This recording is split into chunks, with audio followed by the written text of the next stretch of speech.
Useless girl, never the bright one. The fork in his hand hovered mid-air as if the insult hadn't been enough. He wanted the words to sink in, twist. I didn't flinch. Not this time. I simply pressed my thumb against the edge of my car keys, feeling the cold metal bite into my skin. The only thing stopping me from speaking was the knowledge that in less than 12 hours, his perfect world would collapse, and I'd be the one pulling the thread. I used to believe him.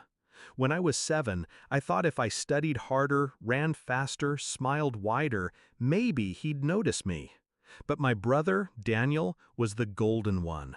Sharp jaw, perfect grades, the son my father paraded like a trophy. I was tolerated. Still, I stayed. I worked for the family business after college. I built the infrastructure that kept it alive. When Daniel racked up debts from gambling and botched investments, I quietly cleaned the mess. I thought loyalty would be enough to buy me a place in his heart. It wasn't. The betrayal didn't arrive as a thunderclap. It crept in, quiet and deliberate. A memo I wasn't copied on. Board meetings moved without notice. I told myself it was an oversight, until the shareholder packet landed on my desk. Daniel's name, CEO. Mine? Erased. My signature was missing from the final approval. Someone had forged it. And my father's name was there, right next to Daniel's, in black ink. The air left my lungs. Not because I'd lost the title. I'd lost the years I'd given them. The nights I stayed in the office while my friends lived their lives. The vacations I never took. The silence I swallowed. I didn't cry. I calculated. First, I pulled my personal holdings out of the company, quietly, in small withdrawals over 3 months, converting them into hard assets under a trust no one knew existed. Second, I began documenting. Emails, contracts, bank statements showing Daniel's misuse of corporate funds. Every lie, every falsified report, printed and time-stamped. Third, I waited. And then it came. A merger deal. Our company's golden ticket. The press release would go live Monday morning. Millions at stake. Daniel and my father had no idea I owned the land rights the deal depended on. Land I had purchased under an LLC years ago when I was still too naive to understand business. Tonight was my last family dinner.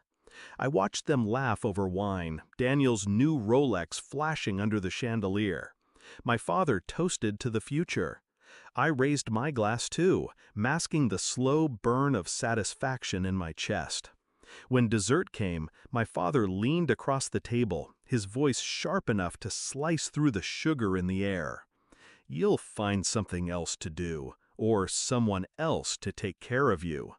Daniel chuckled. My mother looked down. I smiled, not kindly. The next morning, the calls began. Daniel first, then my father, then the lawyer. I didn't answer. By noon, the news broke. The merger had collapsed. The land rights had been sold to a foreign investor for $15 million. Me! Without that land, the company's stock tanked 47% in a single day. By evening, the bank froze Daniel's accounts pending an investigation into the financial irregularities I had sent, anonymously, to the SEC. By night, my father's name was trending online, not for the empire he'd built, but for the corruption he'd buried. They showed up at my door 2 days later. Daniel's face was pale, his suit wrinkled. My father looked smaller somehow. "You've ruined us," he said. No rage this time, just disbelief. I stepped aside, letting them see the open box on the table. Documents, photographs, proof of every betrayal they'd dealt me. The box wasn't for them. It was for the press, already scheduled for pickup in an hour. "I didn't ruin you," I said. "You handed me the match." Daniel tried to speak. I stopped him with a look. I spent years holding this family together. You mistook my silence for weakness. You mistook my loyalty for permission.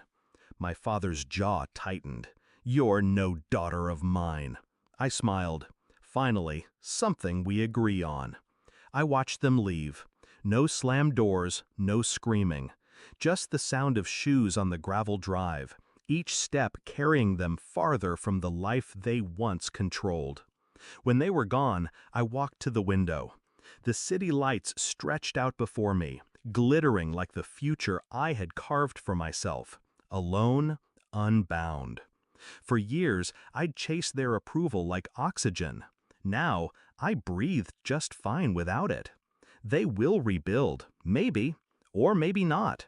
But they will remember the day their golden child wore bronze, and the useless girl walked away with the crown. And I will never let them forget who put it there.